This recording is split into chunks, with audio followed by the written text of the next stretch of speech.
In this video, we're going to use the exponent rules to simplify these expressions.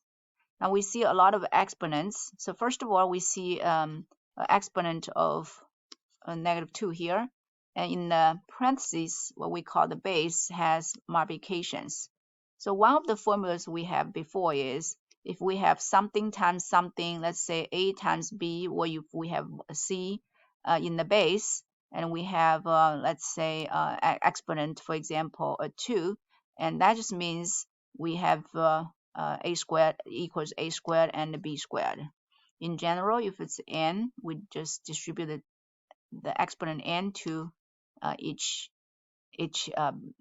factor in the base.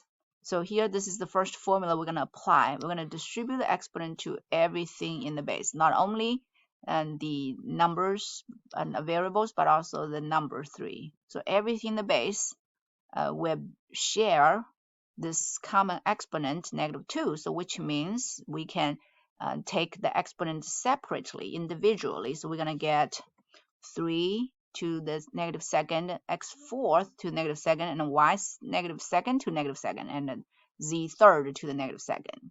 Now, after we apply this formula, and for 3 to -2nd, we just go by the definition. So the negative exponent, so if there's a minus in the exponent, it doesn't mean it's a negative. It's not going to turn 3 to a negative number. It just means it's reciprocal. So 3 to -2nd, if we work it out, and we're going to do 3 squared first to get 9, and then we flip 9 to the bottom, that gives us 1/9.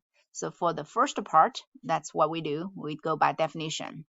For the rest of these with the variables, we have a formula. So when we have an exponent and a power of another power, we multiply the powers. So we are going to multiply these exponents. 4 times -2, that gives us -8. And -2 times -2, that gives us +4. And finally, 3 times -2 gives us -6.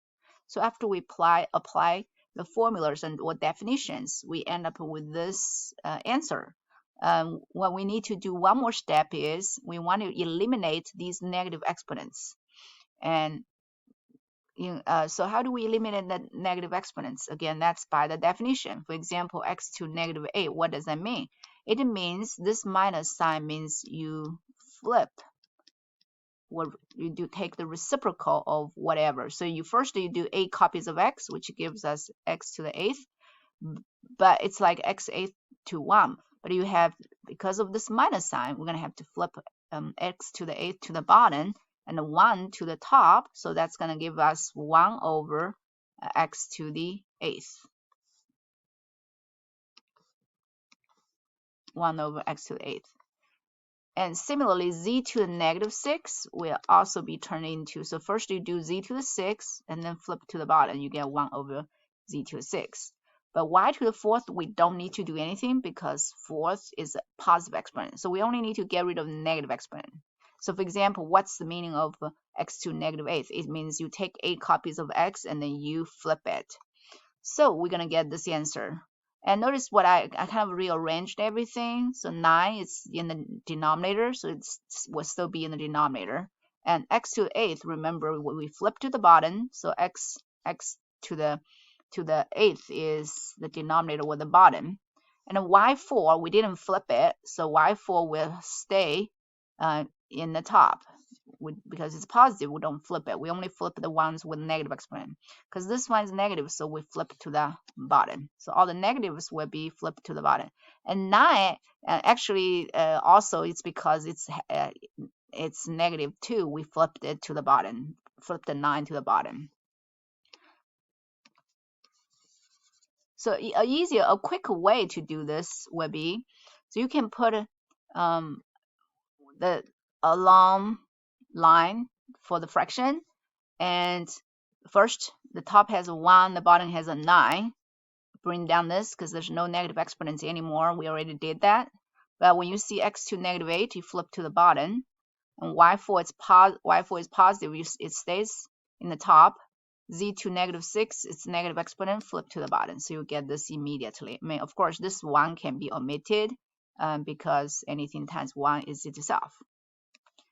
All right, next let's look at the second one. Notice in the first formula we use, because it's multiplication in the base, we can take the exponent separately. So if it's division, we can also do the same thing. So we're going to distribute the exponent to both the top and the bottom. And after we distribute exponents, we have exponent power of another power. So we can use this formula again, multiplying the powers. So 3 times 3 is 9, and negative 2 times 3 is negative 6. So we're going to use the same idea, the definition of negative exponents. And because b to negative 6 has a negative exponent, so we're going to flip it to the top, so which gives us a 9 and b6. So when we have a negative exponent, if it's on the top, we flip to the bottom. If it's on the bottom, we flip to the top. And a ninth, we didn't flip to the bottom because it's a positive. This is a positive exponent. We don't flip it. When it's a negative exponent, the definition of negative exponent is reciprocal. That's why we flip to the top. Now let's look at these two more examples.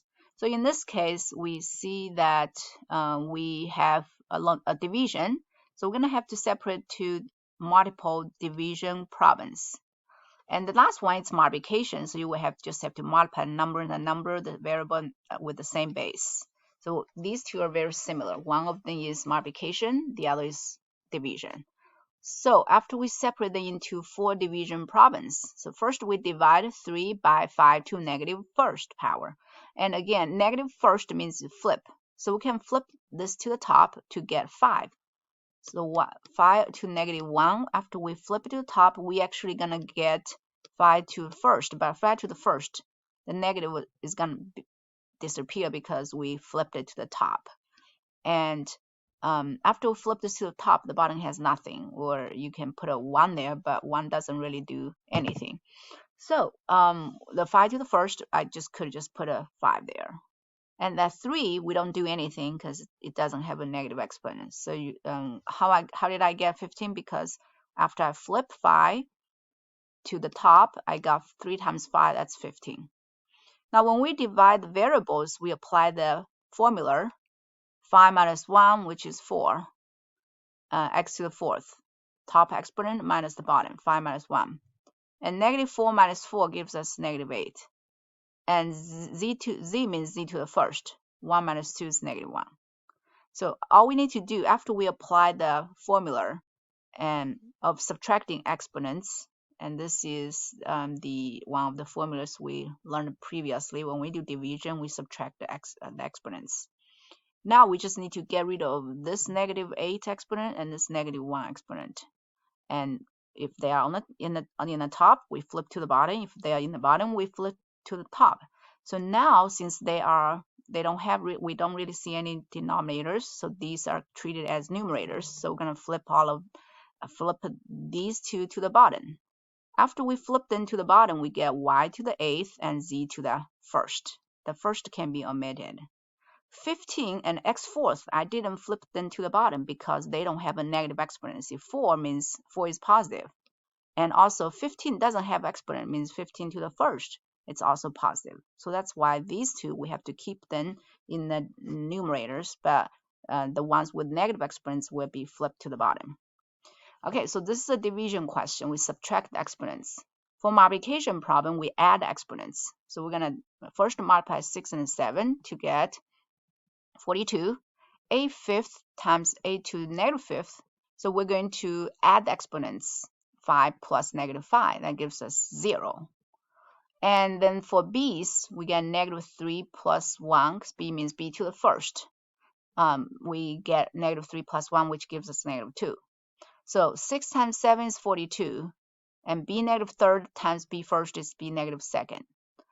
And what happened to a to the 0? So when we multiply them, we should get a to the 0 because 5 minus 5 is 0. But we also talked about before, a to the 0 means 1 because 0 copy of a, it means 1. It's not nothing because it's we're doing division. So these 4 questions we are trying to familiarize ourselves with the exponent rules. These 5 exponent rules. So if you still haven't memorized these rules, make sure you spend a little bit of time memorizing them, whether it's adding exponents, subtracting exponents, distributing exponents,